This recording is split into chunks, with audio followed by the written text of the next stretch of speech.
За энийг зүгээр л харуулмаар байсан. Beta.apple.com гэж орох юм бол одоо ихний public beta-ыг суулгах одоо боломжтой линк рүү та нар орноо. Тэгээ ингээ шинэ формат таалагдсан гэж найдаа. Тэгээд бас иймэрхүү байдлаар цаашдаа байнга явна гэж бол хэлэхгүй. Гэхдээ бас сонирхолтой санагдсан гэж бол одоо бодож байна.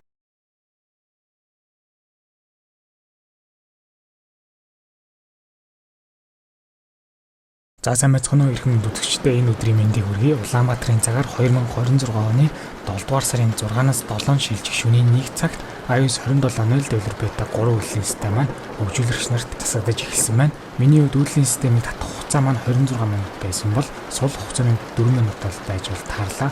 За тэгээд хэдүүлээ үйлдвэрлэлийн системийг сууж дуусныхаа дараа тайлбар бичлэг рүү л орцгоё.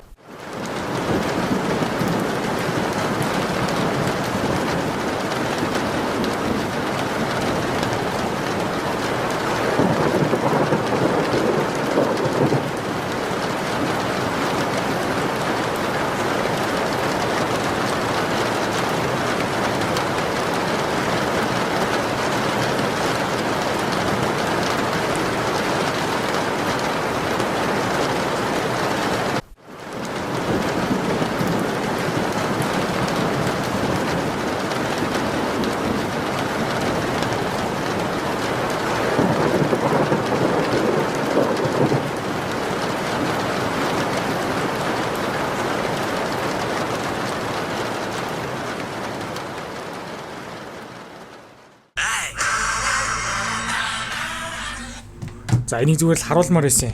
За тэгээд цоошин форматтайгаар энэ үйлдвэрлэлийн систем маань бичлэг маань бол одоо эхэлж байна. Тэгээд ер нь бол энэ формат ер нь бол айгүй таалагдана гэж ер нь бодож байна. Тэгээд ямар ч тийм одоо монтаж янзлсан юмгүй явна. Тэр нь ч ер нь надад ламрын дараа нь ингээд дүрсээ бичсний дараа заавал янзлж суухаар бас айгүй цаг идэв. Тэгээд шууд ямар ч тийм одоо илүүдтэй юмгүй зүгээр шууд тэр чигтээ бараг лайв шиг ялгаагүй шууд одоо яриад явах нэ. За тэгээд энэ формат бол ер нь бол одоо таалагдана гэж бол бодоод байна. Тэгээд за тэгээд хэдүүл ямар ч ярьж явъя. Би тэгээд одоо ялчгүй тэмдэглэлийн дэвтэр байхгүй болохоор юмнуудаа шууд яачиж байгаа. Цаасан дээр л бичээд явж байгаа юм л да. Тэгээд уг нь бол одоо ихэнх ютуберүүд ер нь ютуберүүд ингээд цаг хугацаа өнгөрөхийн ирээр одоо формат нь сайжраад одоо илүү лаг камертай болдог те. Тэгтэл одоо минийх бол одоо шал эсрэгээрээ ингээд одоо явж гин. Тэгээд гэхдээ л гоё юм. Тэгээд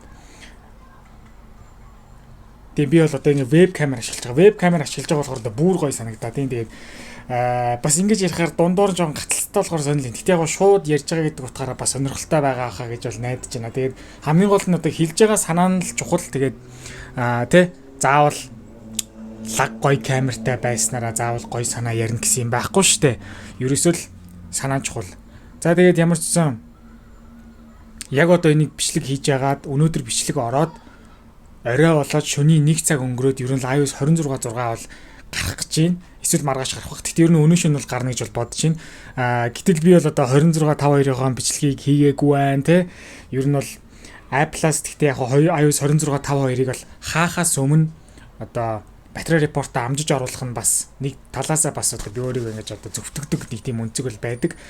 Үйлдвэрлэлийн системийг нь хаагаагүй л бол би өөрийнхөө үйлдвэрлэлийн систем бичлэг хийгээд репортоо хийсэн л бол болоо гэдэг нэг тийм эцсийн тийм цаг заасан юм дээр амжиж орж байгаа гэж би өөрийгөө нэг тайлгаруулдаг. За тэр жагуу би ер нь ингээд үйлдвэрлэлийн систем бичлэгүүд яалч ингээд хоцорчих гээд байдаг л да. Тэгээд тэрийг бас та нар маань л одоо ойлгоорой. Тэгтээ тэгээд зүгээрээ тэгээд бүх юм зүгээрээ тэгээд iOS 27.0 developer beta 3 гарсан байна. iOS 27.0 developer beta 4 гарсан байна. iOS 26.5.2 айлуулж гарсан байна. iOS 26.6-гийн энэ шүн гарах чинь. За тэгээд магадгүй iOS 26.6-даа цуг хэрвээ одоо iOS 27.0 developer beta 5 гарах юм бол нийт 5 ширхэг үйлдвэрлэлийн системээр ингээд одоо хоцорсон байна. За тэгээд гэхдээ яг үдэ тэгээд одоо хэдүүлээ бүгдийг ярина. Би яалч хоцорд юм одоо уучлаарай.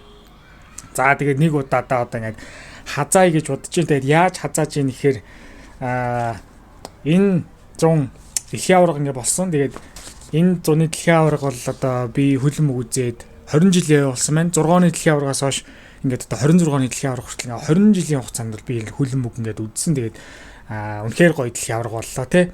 Үнэхээр гоё дэлхийн аварга боллоо. Тэгээд одоо үгээр хэлшгүй гойлсон байна. Тэгээд гаднаас орж ирж байгаа чимээг бити доогоорой. Яг би бол ингээд Шгшабаг бол дэмждэг үү? Клуб бол дэмждэг, Манчестерийг дэмждэг. Тэгээд яг яалч ингээд Роналдо ингээд одоо Манчестерийн одоо хүү учраас тийм үү Манчестераас гарч ирсэн учраас одоо Роналдогийн сүүлийн дэлхийн Европын аваргыг бол одоо яалтч болоод бол дэмжсэн. Тэгээд хэдий ингээд одоо Португалийн Шгшабаг хасагдсан ч гэсэн бол зүгээр тэгээд ямар ч байсан Роналдог бол ялтч бол дэмжсэн. Тэгээд нөгөө талаасаа бас адилтгаж ярил юу вэ гэхээр үйлдлийн системийн тулаад ингээд iOS апдейт хийх боломжгүй болсон. Одоо ингээд гар утснууд ингээд төвтөртэй гарч байгаа нэг тийм мэдрэмж байдаг. Тэр надаа тэр мэдрэмжийг юутай адилхан байг буугаад идэв гэхээр яг адилхан ингээд ер нь нас нь ингээд 40 өрөөд 40 гараа зодгоо тайлах 40 байгаа ингээд тамирчдыг ингээд харахаар ер нь бол одоо ингээд сэтгэл ингээд догтлоод ингээд хүнддэгмээр ингээд санагдаад идэг. Тийм болохоор яг энэ яг миний бас YouTube дээрээ идэг ер нь тулцсан утаснуудыг ингээд бас гоё хүндэтгээд одоо сая сүүлд iPhone 10R-ыг хүндэтгээд одоо жилийн өмнө те хэдүүлээ бас ингээд хүндэтгэжсэн яг тийм гэдэг талаар ер нь ингээд юм ингээд тулаад тэтгэртэй гараад ингээд ер нь ингээд цаг нь дуусч байгаа гэдэг юмнуудыг харахаар би ингээд гоё ингээд цаанаасаа нэг ингээд гоё хүндэтгмээр санагддаг. Тэр утгаараа бас ингээд яалтчгүй хүлэн мөхтэй адилхан санагдаад идэг.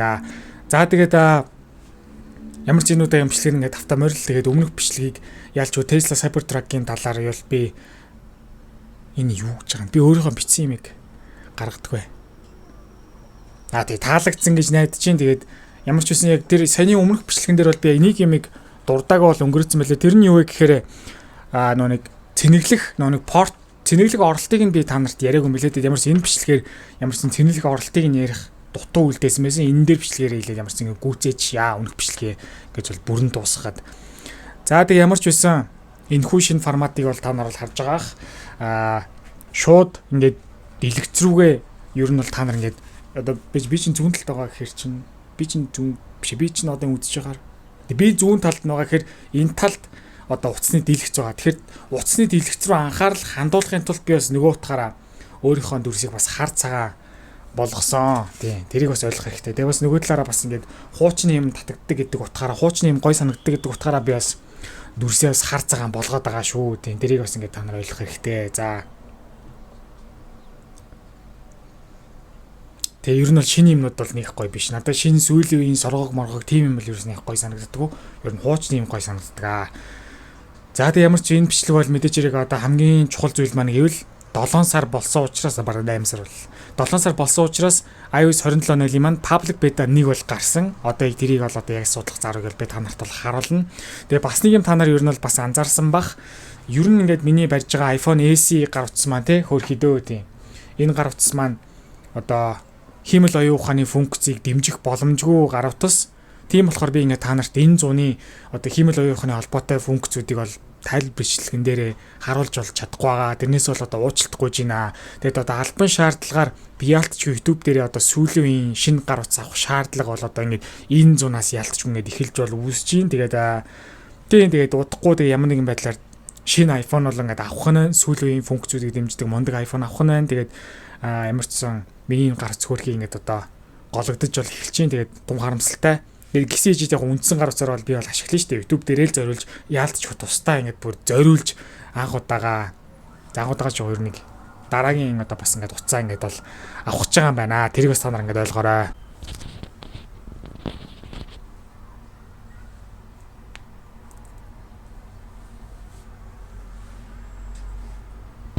Ажилж шүү дээ. За тэр ч яхаа. За одоо хэдүүлээ бичлэг рүү бол орцгоё. За beta.apple.com гэж орох юм бол одоо ихний public beta-ыг суулгах одоо боломжтой линк рүү бол та нар орноо. За тэгээд энэ дээрээсээ яг яах вэ гэхээр бүртгүүлж байгаа үг бол одоо sign up гэсэн хэрэг дээр нь дарчин бүртгүүлж исэн бол sign in гэдэг дарчин. Тэгээд өөрсдөө Apple ID-гаар нэвтэрж бүх нөхцөлийг зөвшөөрсөний дараа та нар settings рүү ороод software update руу ороод beta update-ийг нь public одоо бета болгож сонгох юм бол одоо таны нарын үйлдлийн систем дээр бол гараад ирнэ. Хэрвээ гарч ирэхгүй бол гар утсаа бүтэн дахиад нэг унтрааж сах юм бол болчихноо. За тийм ямар ч үйлдлийн системийн developer бета 2 суусан байхад миний 3 дуурай iPhone-ээс дээр 226 GB-аар үйлдлийн систем нэрсэн. За тэгээд апдейтээс өмнөх суул зай маань апдейтийн дараа ойролцоогоор суул зай маань 5-аас 6 GB орж ирж бас нэлээд өрхөн суул зайтай бол болсон. Үйлдлийн системийнх нь код нь болохоор 24A5380 жижиг HD-гээр бол гарсан. За хамгийн ихэнд ярих өөрчлөлт нь болохоор Wi-Fi асуулттай байх датагаа асаах юм бол контрол центр дээр маань одоо ингээд бас цуг ингэж давхарл үлддэг болсон. Энэ бол маш гоё санагдсан. За дараагийнх нь болохоор Photos application руу та нар ороод за орсны дараа доошоо гүйлгээд view options гэдэг бол байгаа. Тэр view options руугаа орох юм бол та нар show rating controls гэдэг бол байгаа. Тэрийг асаасны дараа бол зурган дээр бол нэг тийм онооны юу бол гарч ирэн та наранд баруун дэд болонд нь бол анзаарж байгаах. За тэгээд тэрэн дээрээ дараад яг онооны өөрчилж бол бас болж байгаа. Тэгэнгүүтээ дараагийнх нь болохоор ийм зургийн зөвшөөрлөөр бас ийм шинэ UI меню нь бол гарч ирсэн байсан. Тэрийг та нарт харуулах зорилгоор би скриншот хийж бол авсан байгаа. За тэгээд би өмнөх яг бичлэгэн дээр амласан байсан утасны батарей 10-аас доош болохдоо бас туудахгүй утас чи унтарлаа шүү гэдэг анхааруулгын шинэ UI менютэй болсныг бол би хэлж ийсэн. Тэр шинэ UI меню нь бол яг ер нь бол 4% дээр хөвчлэн бол гарч исэн. Заримдаа 5% дээр бол гарч исэн. Тэгээд ер нь бол 4% дээр болонгод утас чи унтарлаа шүү. Лөө бүр мада асаах уу гэдэг бол шинэ менютэй бол болсон. За тэгээд эдийн миний уцтай микрофон одоо нэлээд урт ч ихсэн би бас хөөрхөн бас өөрийгөө дагуулж бас ингэж ярьж бас юм хөөрхөн инүүхийн энэ бас юм даваа талтай бол бас байгаад байгаа. За тэгээд дараагийнх нь ярих зүйл нь болохоор нэг feedback application байгаа. Feedback application бол чухал application. Энэ чухал application маань харагдаж талаас өмнөх байдаг байгаа одоо харьцуулахад icon нь бол одоо баг зэргийн шинжилэлт бол авсан гэж бол хэлсэн байсан. За тэгээд бас нэг багнууд байсан юу гэхээр keyboard-ны баг энэхүү үйл системээр ялч үнэхээр байсан. За тэгээд дараагийн баг нь юу гэхээр тухайн зургийн одоо beat одоо зүйлийг таньж одоо уусч гарах одоо ингэж шилжүүлэхэд яг одоо бас маш гоё юм одоо баг биш шинэ фичер юм биш үү гэсэн зүйл бол байсан боловч өөр зүйлсүүд дээр бол туршихад бол энэ нь бол одоо асуудалтай байсан. Тийм болохоор энэ маань бол шинэ зүйл биш. Ерөөсөө баг гэдэг ойлголтоор бол орж ирсэн. Тэгээ дараагийн дэлгэр бета 4 дээр бол засагдсан байгаа. За үеийн систем болгоны бенчмарк оноо нь л яриад явж байгаа. За энэхүү бетан дээр single core score нь болохоор 2322 он аваад дундаж авдаг эсийн оноос 56 он ол илүү авч чадсан. За multi core score нь болохоор 5535 он аваад дундаж авдагаас 88 он ол илүү олж авч чадсан. GPU болохоор 18909 он аваад дундажаасаа бүр 1164 он ол илүү авч бол чадсан. Ер нь бол онооны хувьд бол бас тун дажгүй болж бол ирж байгаа. За тэгээд мэдээж хэрэг энэ хүү үеийн систем маань туршлага үеийн систем учраас би бол та нараас заавал ерөнхий ямар байгаа вэ гэж бол би та нараас шалж бол асуугаад байхгүй. Тэгээ үндсэн үеийн систем байсан бол мэдээж хэрэг бол би бол асууж байгаа. За тэгээд developer beta учраас бол асуухгүй. Та нарын гар утсан дээр feedback гэдэг аппликейшн бол нэмэлтээр болсон. Тэр аппликейшн руугаа орох юм бол хамгийн ихний ээлжинд бол та нар дээр ийм бол одоо меню бол гарч ирнэ. Та нар өөрийнхөө Apple ID-гаар бол нэвтрэх хэрэгтэй. Тэгээд өөрийнхөө Apple ID-гаар нэвтрснийхээ дараа бол нэг ийм бол нүүр бол гараад ирнэ. Энэ ямар ч үтэй вэ гэхээр ер нь бол одоо тухайн үеийн систем дээр ямар асуудал байна? Та нар report өгөөд Apple инженерүүд тэрийг нь бол одоо заснаа гэсэн үг. Миний хувьд одоо жишээ нь нийт одоо 33 ширхэг нийт бол одоо репортыг бол одоо явуулсан байна.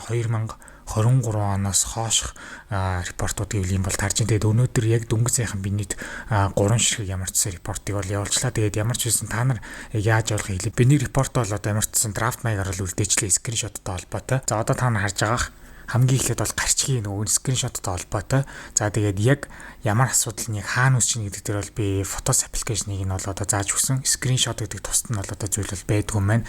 За тэгээд Photos-оо сонгоод яг одоо ямар асуудал гарсныг нь бол нарийн тодорхойлох хэрэгтэй. Ямар ажиллах ёстой, тиймээр ажиллахгүй байгаа юу? Эсвэл одоо application шууд гацаж гарч ийн үү? Эсвэл application одоо удаад ерөөсөө ингээд хариулт үзүүлэхгүй тооч мэдрэхгүй байна уу? Эсвэл одоо батарей толботой асуудал гэдэг сонголтууд байна. Тэгээд би бол яг ялтчгүй скриншотны асуудал бол ялч incorrect behavior гэдгийг нь бол сонгосон. За дараагийнх нь болохоор яг зурган дотроос яг юутай холбоотой гэхээр скриншотн дээр edit хийж байгаа учраас editтэй холбоотойг нь бол сонгосон байгаа. Тэгээд iCloud асаас нь гэсэн би бол үгүй гэсэн. Яг хизэнээс ер нь одоо энэ зүйлсүүд тохиолдсон бай, хамгийн сүүл тохиолдсон бай гэдэг дээр би анхны бетаны гарсан өдрийг нь бол хэлсэн байгаа. За тэгээд нарийн тайлбарлаарай гэсэн. Тэгээд тэрэн дээр нь болохоор яг скриншотоо хадгалахаас өмнө edit нь бол хааж болох хадгалахдаггүй.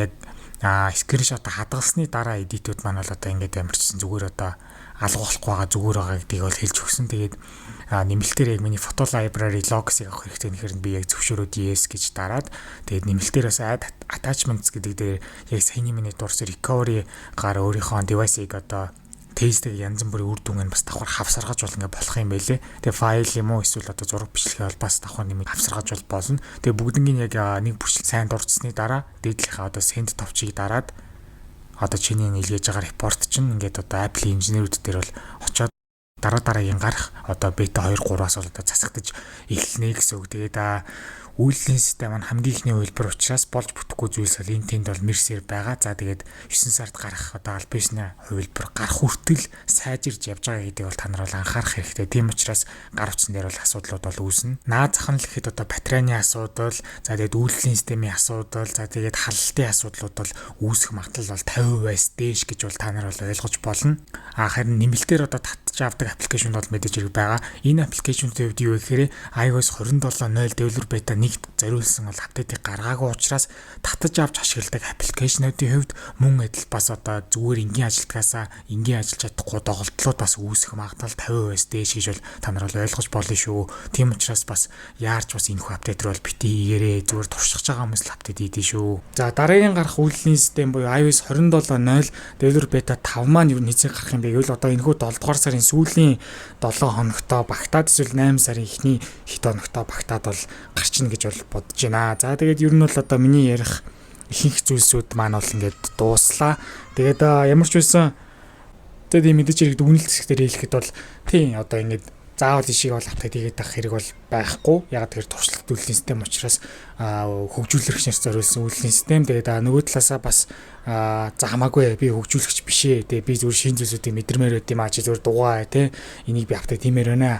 Одоо аппликейшн гацах үйлдвэрлэлийн систем гацах асуудал бол одоо хамаа байхгүй гэвэл мэдээж хэрэг апдейт хийж болно. Тэгээд миний утсан дээр бол ямар ч байсан анхны апдейтууд дээр бол нэлээд амар алж исэн мэрсээр одоо гацалтуудын асуудал байж исэн. Тэгээд developer beta 3-аас ерөнхийдөө бол харьцан гайг болж байна. Тэгээд keyboard-ны баг нь бол дараах дээр засагдана гэж бол найдаж байна. Тэгээд энэ бичлэгийг дуусгаад бол би шууд developer beta 4-ийнхаа үйлдвэрлэлийн системийг апдейт хийх бах. Ягаад тэгэхээр баг одоо амжиж хийхгүй бол одоо шууд баг өнөө шөндөө багтаад developer beta 5 гарчих бах гэж бас ингээд бодод байна. За тийм ямар ч юм бичлэг үзсэн хүмүүстээ баярлалаа, намайг үздэхэд баярлалаа. Тэгээд дараагийн бичлэгээр тун ингээ шинэ формат таалагдсан гэж найдаа. Тэгээд бас иймэрхүү байдлаар цаашдаа байнга явна гэж бол хэлэхгүй. Гэхдээ бас сонирхолтой санагдсан гэж бол одоо бодож байна. Баярлалаа.